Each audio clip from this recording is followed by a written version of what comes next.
lọ́kọ̀ ìyá àwọn o ṣàṣàǹpé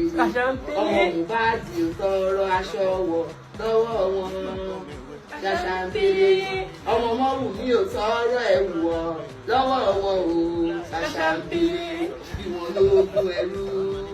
ìyá mò ń níwò bẹ̀ ṣàṣàǹpé bí wọn ní wọ́n fà á gbọ́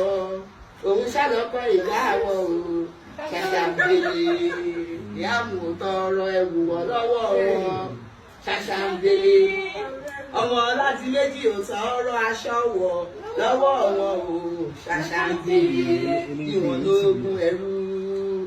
ọmọ Mọ́wùmí ò níwò bẹ̀ ṣàṣàǹpé bí wọn ní wọ́n fà á gbọ́ ìyá mi lọ́gbọ́ ìyá àwọn o ṣàṣàǹpé. ẹnìkan ní ìwà àbòsí ní ìyá Mohbad wù nínú fídíò yìí ṣé ìwà àbòsí ni sá tí ó bá hùwà tó wù yìí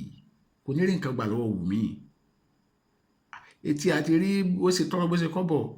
gbà lọ́wọ́ Wùmí lẹ́yìn tí gbogbo nǹkan bá yanjú níyọ níyà ń ṣe o ìyá mọ nǹkan tó ń ṣe o nǹkan tó wọ́n ní kó máa ṣe ló ń ṣe o ṣùgbọ́n nǹkan tó dùn mí ni ọ̀rọ̀ tí ìyá Mohbad sọ nínú ọ̀sẹ̀ tá a wáyé pé àlọ́ba kọ́ ló ní Mohbad bàbá dẹ̀ ń sá kánsìn pé justice for Mohbad justice for Mohbad ṣùgbọ́n ìyá Mohbad lánà ẹ̀ gbàgà ó ní kì í ṣe bàbá yẹn ló ní Mohbad kì í ṣe bàbá yẹn ló ń bí Mohbad fún ṣé nǹkan tó fà á lẹ́nu láti bí ọjọ́ mẹ́ta tí mi fi ń jáwọ́ díẹ̀díẹ̀ nínú case Mohbad mo dẹ̀ mọ̀ pé lè dá Mohbad máa darí jì mí òun ni wípé ìwà táwọn fámìlì ẹ̀ ń wù àti ìyàwó àti ìyá àtẹnitárò pé bàbá kò yé èèyàn mọ́ nǹkan táwọn mẹ́tẹ̀ẹ̀ta ń jà sí láàrin ara wọn lógún àwa táwa ń ta làwa ń jà sí pé a fẹ́ mọ nǹkan tó dẹ́mi Mohbad légbodò ṣẹlẹ̀ pé inú wa kónú àwọn ń jà sí báwọn ṣe máa rógún àwa tá àbá wọn tán ń jà sí pé a fẹ́ rí ìdájọ́ òdodo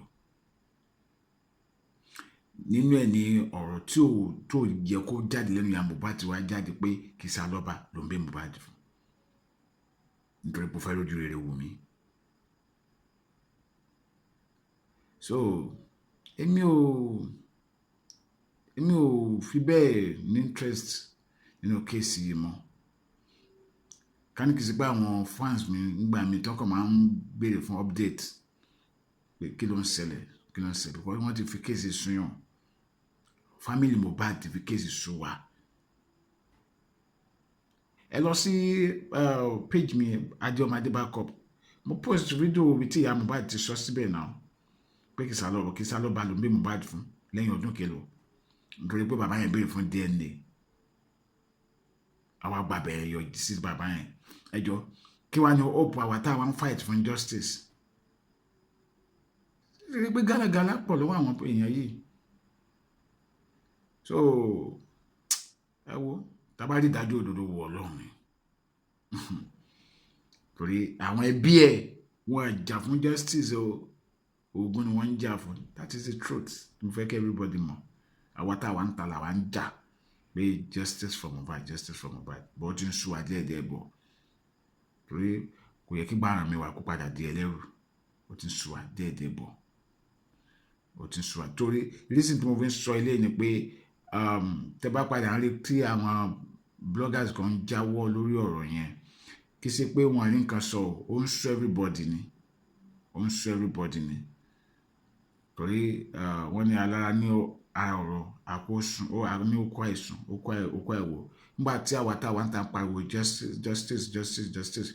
tí ìyá Mohbad tó wá lánàá gbàgà tó ní kì í ṣe ẹni táwa rò pé jẹ́ bàbá Mohbad ló ń gbé Mohbad fún ẹ kó fi bàbá Mohbad hàn wá ń gbà yẹn so kó fi bàbá Mohbad hàn wá làwọn dúró dé ń sìn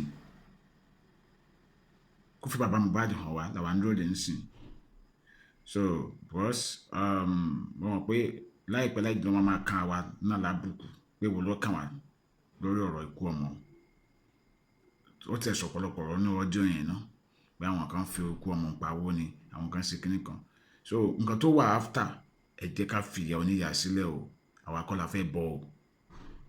fẹ́ bọ̀ so ẹ̀yin tí ẹ ń sọ wípé ìwà àbòsí ló wù ẹ má rò bẹ́ẹ̀ o àwa kọ́ la fẹ́ bọ̀ o o gbọ́dọ̀ tagbọ́n sọ̀rọ̀ ààrẹ o bí bàbá ní bàbá ń wà dájọ́ òdodo bàbá lọmọ wù náà bí bàbá tọmọ wù náà dẹni ìyá ti ń sọ wípé àlàyé kìí ṣe wọ ni mo bí fún yín ó kàn jẹ́ wípé àti mọ ẹni tí ìyá máa padà introduce wa gẹ́gẹ́ bí bàbá Mohbad àwọn èèyàn tẹ̀ wá ní tìjúmọ́ lórílẹ̀‐èdè wa yìí especially tọrọ bá